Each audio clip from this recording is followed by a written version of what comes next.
एक 36 साल का पत्रकार करप्शन केस पर रिपोर्टिंग, तकरीबन 10 दिनों तक लापता और फिर पत्रकार का शव बरामद होता है नदी से। परिवार आरोप लगाता है कि भ्रष्टाचार उजागर करने के चलते ही उनकी हत्या की गई। नदी में मिली कार ने हालात पर और सवाल खड़े कर दिए। सवाल ऐसे कि खुद सीएम को जांच का आदेश देना पड़ा। केस की तारीख 18 सितंबर 2025 है। उत्तराखंड के उत्तरकाशी जिले में रहने वाले पत्रकार राजीव प्रताप की गुमशुदगी की खबर आती है। राजीव उस रात अपने दोस्त की कार लेकर निकले थे। इसके बाद से उनका कोई अता पता किसी को नहीं मिला। जब सुबह तक राजीव प्रताप वापस नहीं लौटे तो उनके दोस्त ने इस बात की जानकारी पुलिस को दी। पुलिस ने तलाश अभियान शुरू किया, जिसके बाद 19 सितंबर को मामले में एक बड़ा अपडेट आया। हिंदुस्तान टाइम्स की एक रिपोर्ट के मुताबिक एसडीआरएफ कमांडेंट अर्पण यदुवंशी ने इस बारे में जानकारी दी। एसडीआरएफ ने बताया कि उनकी टीम को गंगोरी के पास भागीरथी नदी में डूबी एक गाड़ी मिली है। उस वक्त अंदाजा लगाया जा रहा था कि ड्राइवर गाड़ी के अंदर ही है।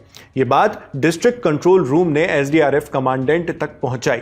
अर्पण यदुवंशी बताते हैं कि तुरंत ही रेस्क्यू टीम भेज दी गई थी, मगर उन्हें मिसिंग पर्सन नहीं मिल पाया। जो गाड़ी एसडीआरएफ को मिली थी वो राजीव प्रताप के दोस्त की ही गाड़ी थी। चिंताएं बढ़ी, परिवार पुलिस के पास पहुंचा। राजीव प्रताप के अंकल कृपाल सिंह ने पुलिस में शिकायत लिखवाई। पुलिस ने इसके आधार पर 20 सितंबर को एफआईआर दर्ज की।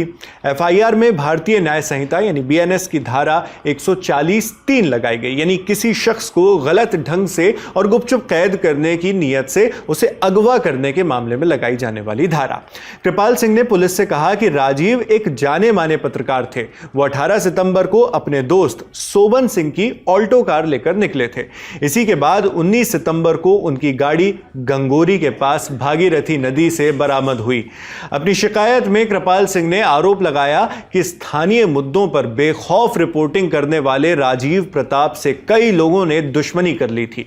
उन्होंने कहा कि पत्रकार राजीव पर उत्तरकाशी हॉस्पिटल की बदहाल हालत दिखाने वाला वीडियो हटाने का दबाव डाला जा रहा था। साथ ही जिस दिन वो लापता हुए उस दिन गंगोरी की तरफ जाने का उनके पास कोई कारण भी नहीं था। सूचना थी कि यहाँ पर शराब का सेवन किया जाता है, लेकिन उस सूचना का ये देखिए, हम उसका जब तहकीकात करने आते हैं यहाँ पे, तो ये देखिए आप, ये trauma centre district hospital Uttarkashi, इसके ऊपर की ये हालत है। यहाँ के सारे डॉक्टर्स से मैं क्या बोलूँ, लेकिन यहाँ के जो सीएमएस हो गए, सीएमओ हो गए, ये कभी राउंड पे नहीं आते हैं। कभी इस छत के ऊपर ही आते भी होंगे क्या? मुझे तो नहीं लगता कि इस छत पे आते होंगे। ये देखिए, शराब की बोतलें यहाँ पे पड़ी पड़ी हैं, बियर की बोतलें यहाँ पड़ी पड़ी हैं। और मैं इस तरफ आपको ले जाता हूँ। ये जिनको पेशेंट को खाना वाना देने जाना है आपको, और यहाँ कुत्ता सामने खड़ा है तो ये जा नहीं पा रहे हैं। अब यहाँ हड्डी की रोग के डॉक्टर तो है नहीं, पर भाई साहब आप किस चीज़ का इलाज करने किस उम्मीद से यहाँ पर आए हैं बताइए? यहाँ इंसानों को इलाज हो जाए वही बड़ी बात है। देखेंगे इस तरफ तो ये पूरी गंदगी आपको दिखेगी। ऐसा कुछ चीज़ है कि मैं इस हॉस्पिटल के बारे में अच्छा दिखा सकूँ? कोशिश करूँगा कि आप कमेंट कीजिएगा कि मैं कुछ अच्छा दिखाऊँ। गंदगी का अंबार लगा पड़ा है चारों तरफ। और ये देखिए जरा, स्वीपर आया होगा इसमें, ये देखो, ये तो यहाँ ऐसा चल रहा है कि बिल्कुल ये तो हॉस्पिटल में मदिरालय बन गया है। मदिरालय ना, ये मदिरालय बन गया एक तरह से।